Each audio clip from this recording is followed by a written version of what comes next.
Hello students, today we will start your 7th chapter, Weather, Climate and Adaptation of Animal to Climate. First I want to give some brief introduction about the chapter. As we know that human beings, like other living organisms, have a specific surroundings or environment with which they continuously interact. All living organisms form a part of our environment along with air, water, land, sunlight, rainfall, humidity, etc. Now, first point is weather. Do all the 7 days have the same maximum and minimum temperature, humidity and rainfall? No. The maximum and minimum temperature recorded may be the same for some of the days, where all the parameters are not the same on any 2 days. Over a week, there may be considerable variation. The day-to-day condition of the atmosphere at a place with respect to the temperature, humidity, rainfall, wind speed, etc. is called the weather at that place. The temperature, humidity and other factors are called the elements of the weather. The weather of a place changes day after day and week after week. Now, and another point comes over here, weather forecasting. Weather forecast is based on the data collected by weather balloons, satellite photographs of the cloud formation, etc.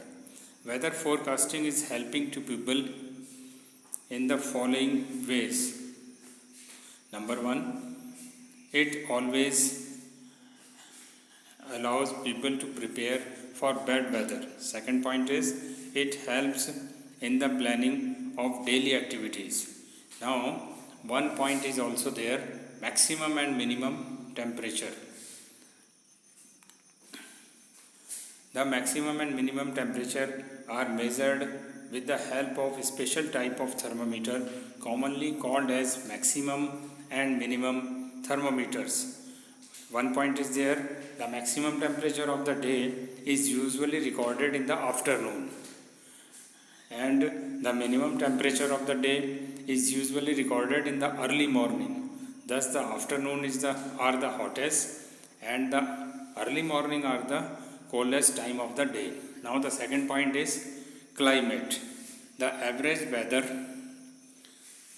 pattern taken over a long time, say near about 25 years, is called the climate of the place. If we find that the temperature at a place is high most of the time, then we say that the climate of that place is hot.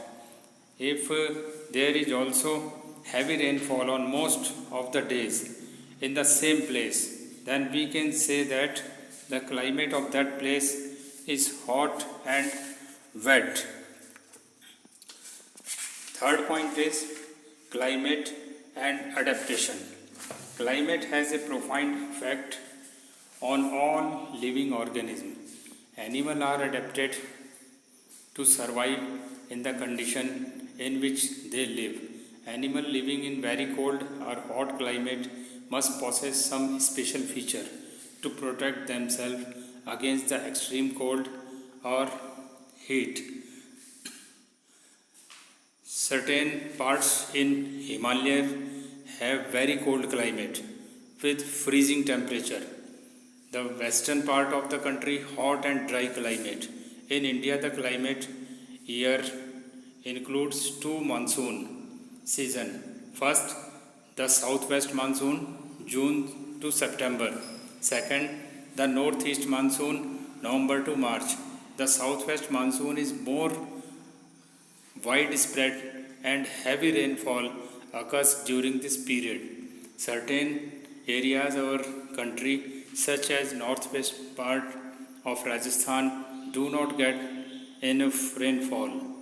Number one point is there, northern plains to the north of river Ganga have extreme climate. Summer are hot and humid. Winters are cold. Second, in the western Himalayas, summer are pleasant. Certain areas get heavy snowfall during winters. Third, central India gets heavy monsoon rains. Fourth, western India has hot summer. Fifth, coastal areas in southwest India get cooling breeze. Island have pleasant climate with low rainfall. So that in this point, climate and adaptation, the tendency of an organism to develop certain feature which improve the change of its survival in the environment in which it lives is known as adaptation. Adaptation is of two types: permanent adaptation and temporary adaptation. Permanent adaptation, it has a genetic basis and it causes permanent change in the individual. For example, camel is well adapted to desert environment and not to the water. Temporary adaptation, it is a short-term adaptation and is not inherited. For example, a bird adapted to live in the cage in a temporary adaptation. Now, the first point in the adaptation, the polar region. The polar region present an extreme climate. These regions are covered with snow and it is very cold for most part of the year. For 6 months, the sun does not set at the polar poles, while for the other 6 months, the sun does not rise. In winter, the temperature can be as low as minus 37 degrees Celsius. Animals living there have adapted to these severe conditions. Let us see how they are adapted by considering the examples of polar bear and penguins. Polar bear have white fur so that they are not easily visible in the snowy white background. It protects them from their predators. It also helps them in catching their prey. To protect them from extreme cold, they have two thick layers of fur. They also have a layer of fat under their skin. In fact, they are so well insulated that they have to move slowly and rest often to avoid getting overheated. Next is the tropical rainforest. The tropical region has generally a hot climate because of its location around the equator. Even in the coldest month, the temperature is generally higher than about 15 degrees Celsius. During hot summers, the temperature may occur 40 degrees Celsius. Day and night are almost equal in length throughout the year. These regions get plenty of rainfall. An important feature of this region is the tropical rainforest.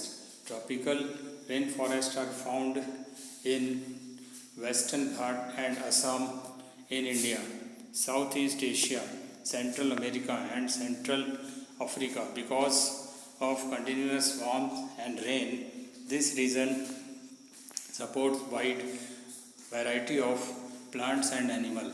The major types of animals living in the rainforest are monkey, apes, gorillas, tiger, elephants, leopards, lizards, snakes, birds and insects, etc. This is all about the today video. Now we will discuss next point of the chapter in next video. Thank you.